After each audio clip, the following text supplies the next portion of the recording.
Buenas tardes a todos, mi nombre es Juan Pablo Escañaro. Vamos a hablar en este teórico de virus que producen fiebres hemorrágicas, haciendo hincapié en las familias Arenaviridae y Filoviridae. Las fiebres hemorrágicas son enfermedades que tienen un gran espectro etiológico. En general se habla de fiebres hemorrágicas por virus que pertenecen a distintas familias. Así tenemos los virus pertenecientes a la familia Arenaviridae, Filoviridae y otras como Togaviridae, Bungiaviridae y Rhabdoviridae. El concepto de arbovirus son virus que son transmitidos por artrópodos y bajo ese corchete están involucradas las familias de estos arbovirus. Fíjense que en cada una de las familias tienen especies de virus conocidas, como por ejemplo las encefalitis equinas americanas para los alfavirus, o dengue, fiebre amarilla y encefalitis transmitida por garrapata en caso de la familia Filoviridae. Y en amarillo tienen los reservorios para poder transmitir estas distintas enfermedades. En esta presentación vamos a hacer hincapié básicamente en virus Junín, que es el virus productor de la fiebre hemorrágica argentina, y del virus ébola, que es el productor de la fiebre ébola. Como dato de color, fíjense que dentro de las fiebres hemorrágicas el único virus que puede ser transmitido persona a persona es el virus ébola. Y hago la aclaración, ahí figura hantavirus. Hantavirus a partir del año 2019 está en vías de demostrar fehacientemente la transmisión persona a persona posterior al brote que ocurrió en Epuyén, en la República Argentina. La clínica de las fiebres hemorrágicas en general consta de dos fases, una primera fase virémica y una segunda fase que es producida o generada, mejor dicho, por la respuesta inmunológica del cuerpo. La fase virémica habitualmente se acompaña de fiebre, de odinofagia, conjuntivitis o síntomas gastrointestinales, dependiendo de las distintas etiologías. Y la segunda fase, en general entre las dos fases hay un periodo de mejoramiento donde hay una disminución de la fiebre, y en la segunda fase empieza a aparecer o empieza a recrudecer nuevamente la fiebre con deterioro general, con compromiso multiorgánico, las hemorragias y el shock. Clínicamente, las fiebres hemorrágicas son muy similares entre sí, por lo tanto el diagnóstico del laboratorio y de epidemiología son pilares básicos para arribar la etiología. No es lo mismo estar atendiendo un cuadro clínico de fiebre hemorrágica en la ciudad de Junín en los meses de mayo que estar atendiendo una fiebre hemorrágica en Misiones durante el periodo estival. Acá estoy haciendo grandes rasgos dos enfermedades totalmente distintas, una que es la fiebre hemorrágica argentina y otro puede ser dengue grave o fiebre amarilla. Por lo tanto, recuerden que la tríada clínica, epidemiológica y laboratorio es lo que nos permite a nosotros arribar al diagnóstico. Y obviamente, los diagnósticos diferenciales de las fiebres hemorrágicas no solamente son los cuadros iniciales como estuvimos viendo, sino también hay distintas patologías infecciosas como influenza, como hepatitis virales, como enfermedades exantemáticas de la infancia, la mononucleosis infecciosa, la sepsis de origen bacteriana, la fiebre tifoidea, la meningococcemia y patologías no infecciosas como los trastornos oncohematológicos, el lupus eritematoso sistémico y otras colagenopatías que pueden similar clínicamente a una fiebre hemorrágica. Vamos a comenzar hablando de fiebre hemorrágica argentina y otros virus de la familia Arenaviridae. La familia Arenaviridae es una familia de virus ARN que se mantienen en la naturaleza infectando crónicamente a roedores con la excepción del virus Takaribe, que se asocia a murciélagos. Tienen distribuciones geográficas localizadas, excepto el virus de la coriomeningitis linfocitaria, que fue el primer arenaviridae descrito, que tiene distribución mundial. Y son virus que tienen especificidad de virus con los huéspedes. Se clasifican en virus del viejo mundo, como el virus de la coriomeningitis linfocitaria y el virus Lassa, y virus del nuevo mundo, como Junín, Machupo, Guaranito y Takaribe. El virus de la coriomeningitis linfocitaria produce meningitis o encefalitis en los huéspedes, y ya los virus Lassa, Junín, Machupo, Guaranito y Takaribe producen fiebres hemorrágicas con distribuciones geográficas típicas para cada uno de ellos. En este cuadro pueden observar los arenavirus y sus distintas enfermedades humanas con las distintas distribuciones geográficas y los reservorios.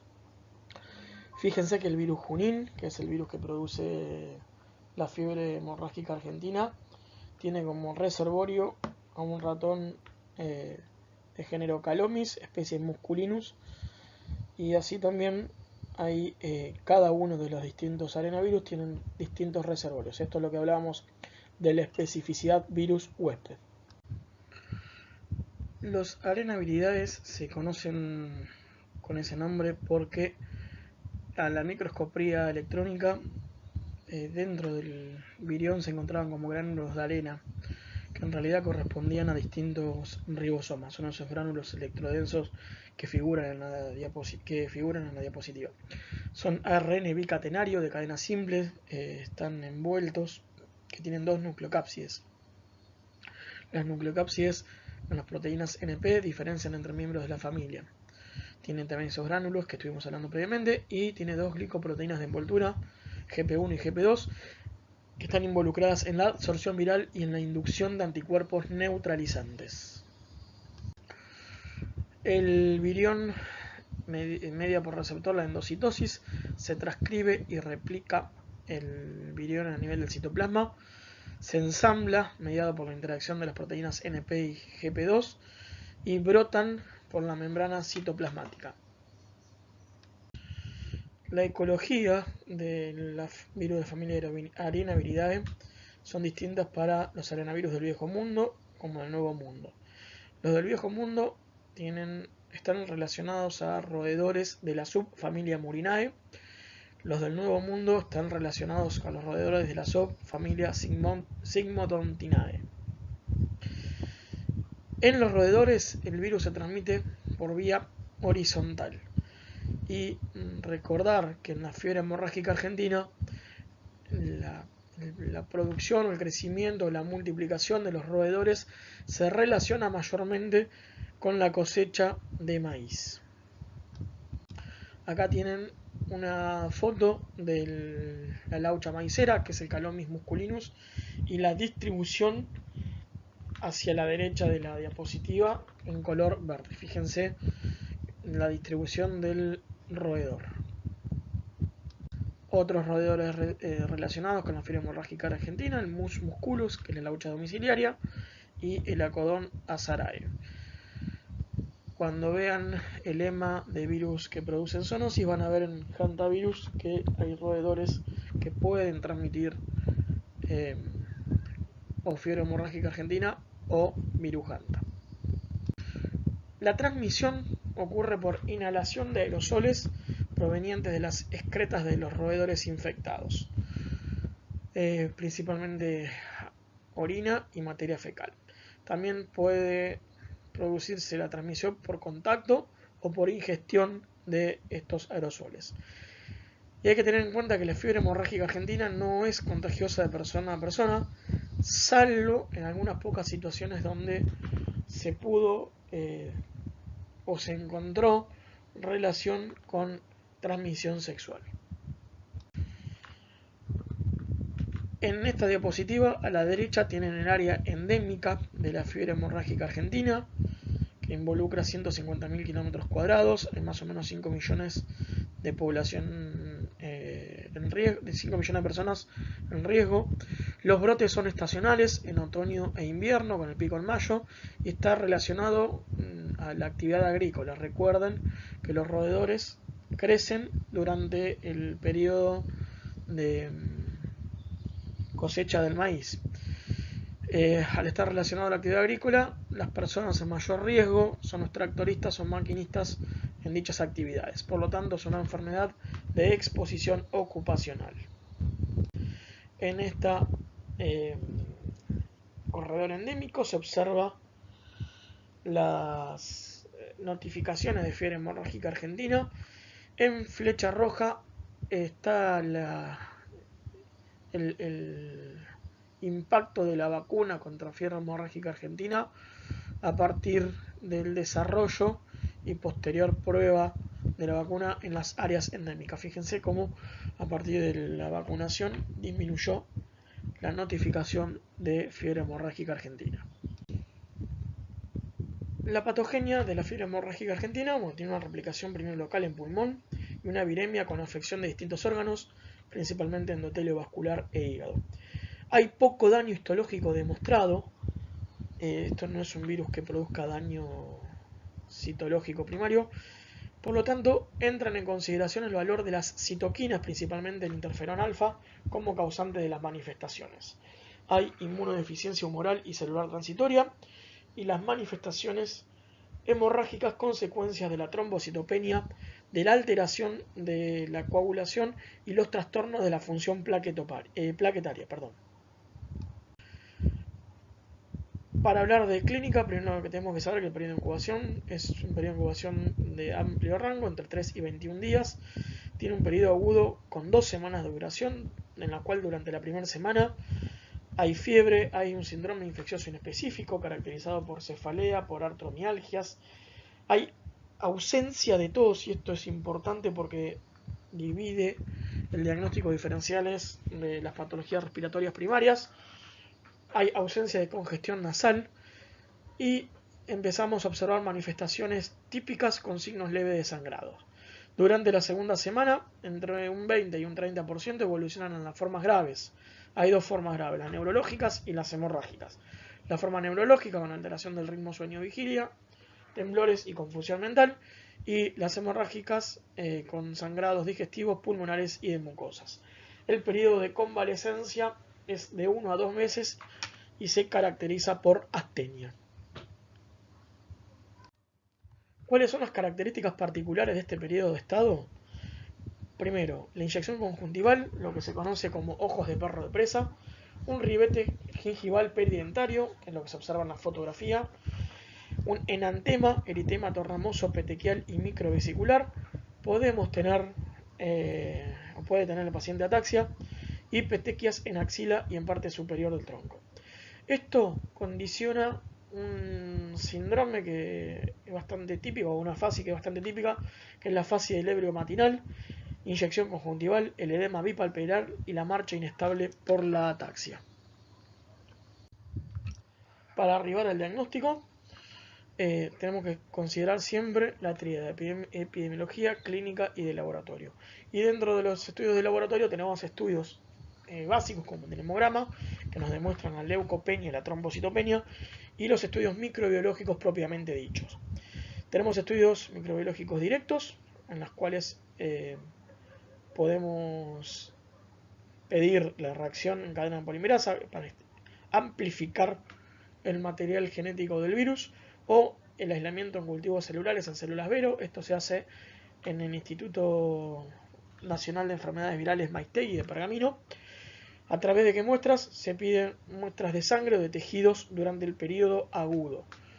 Una de las cuestiones que siempre tenemos que considerar, que cuanto más temprano hagamos la toma de muestra en las fiebres hemorrágicas, más probabilidad de realizar técnicas directas de diagnóstico.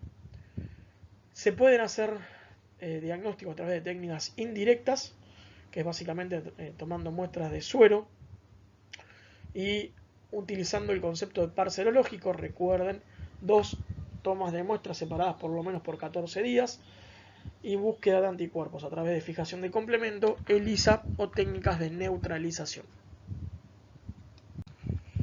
Para hablar de prevención de enfermedades producidas por virus de la familia Arenoviridae, tenemos que saber que la mayoría se consideran virus categoría A para el potencial desarrollo de armas biológicas. Por lo tanto, el tratamiento diagnóstico tiene que ser en laboratorios de bioseguridad 3 o 4. Obviamente, si nosotros hacemos o extremamos los controles de roedores, esto es una enfermedad que es muy poco probable que aparezca. Hay una vacuna que se llama Candid 1, se usa para residentes de áreas endémicas mayores de 15 años, una única dosis, y es una vacuna a virus vivos atenuados. Fue desarrollado por el ejército de los Estados Unidos, para el ejército de los Estados Unidos, y se estudió en la zona de Pergamino, Rojas y Junín, y a partir de los 15 años de edad, los residentes de esas áreas geográficas reciben una única dosis de vacuna. Ahora vamos a hablar de virus de la familia Filoviridae. Vamos a orientar la presentación a principalmente virus ébola, como están viendo en la diapositiva, y obviamente los filovirus son agentes productores de fiebres hemorrágicas graves que tienen gran mortalidad. Hemos tenido últimamente brotes de virus ébola de gran importancia y magnitud para la población mundial. La familia Viridae tiene 3 géneros importantes de virus: virus Marburg, ébola y cuevavirus. El virus Marburg, la especie es Marburg, y hay que tener en cuenta que este virus causó el primer brote de enfermedad de fiebres hemorrágicas fuera del continente africano, relacionado al quebrantamiento de las medidas de bioseguridad en la ciudad de Marburg. Esto fue en el año 73 o 74. De las especies de virus ébola tenemos distintas especies. Zaire y Sudán son por ahí las más frecuentes cuando se producen brotes de la enfermedad. Y de cuevavirus, la especie es el Jovi cuevavirus como única especie de importancia médica. Es un virus envuelto, es el único virus que tiene la forma filamentosa, como ven en el esquema y en la fotografía de la derecha. Tiene una nucleocapsia de simetría helicoidal y es un virus ARN monocatenario de polaridad negativa. En esta diapositiva tienen un diagrama de la estructura del virión. Miren la forma del virión con las distintas glucoproteínas de envoltura y los complejos en la polimerasa. Recuerden que es uno de los viriones más distintos que hay en la microbiología médica. Y en esta diapositiva tienen un esquema del ciclo de la replicación viral. Fíjense que la transcripción se realiza en el citoplasma, que la replicación se realiza en el citoplasma de la célula y posteriormente se libera por brotación. En la fisiopatogenia del virus ébola, después de un periodo de incubación de 2 a 21 días, ingresa el virus a las células en sistema retículo endotelial y células epiteliales de hígado, vaso, ganglios linfáticos y pulmones. Producen necrosis. Esta necrosis genera diseminación sanguínea y posterior infección de nuevas células. Por lo tanto, la necrosis se extiende haciendo una necrosis multifocal y también liberando distintos mediadores químicos como un factor de necrosis tumoral alfa, interleuquina 1, interleuquina 6 y óxido nítrico, estimulando una respuesta inflamatoria sistémica que generan o terminan generando activación plaquetaria, y entre la necrosis y la activación plaquetaria se generarían las hemorragias múltiples, llevando al fallo multisistémico y a la muerte. Una cuestión que es para tener en cuenta es el comportamiento del virus ébola. Es un poco distinto del comportamiento de la mayoría de los virus que producen fiebres hemorrágicas.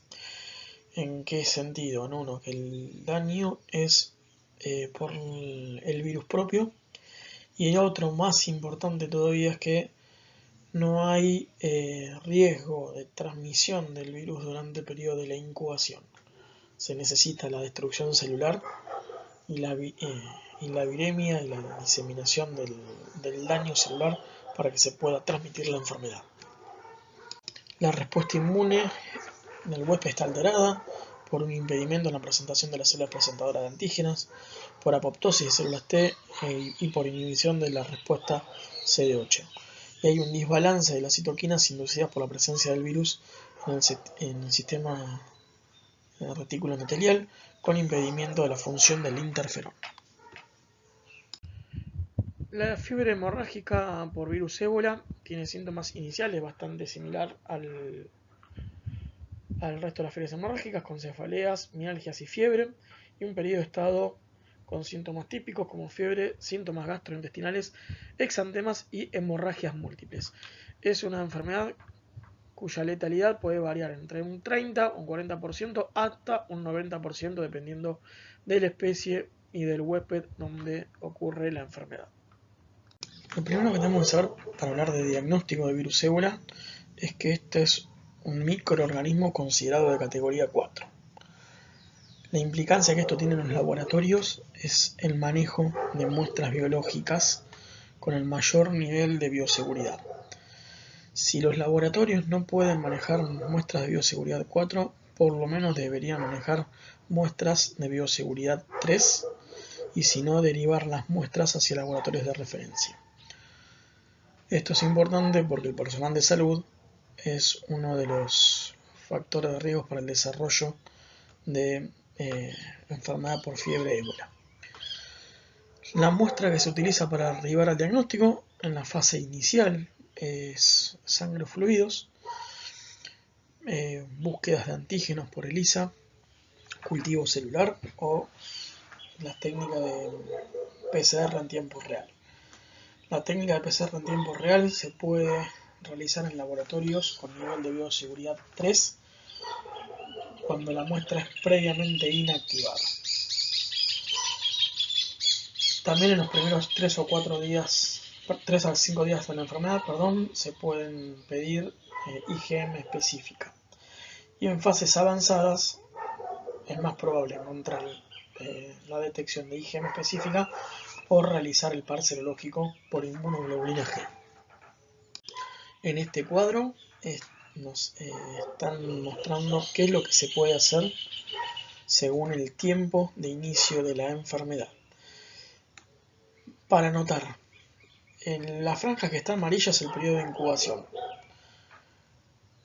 Vieron que en la mayoría de las enfermedades infecciosas, principalmente las enfermedades virales, al final del periodo de incubación siempre se pueden arribar al diagnóstico de las distintas enfermedades, que es donde mayor viremia o mayor periodo de viremia encontramos.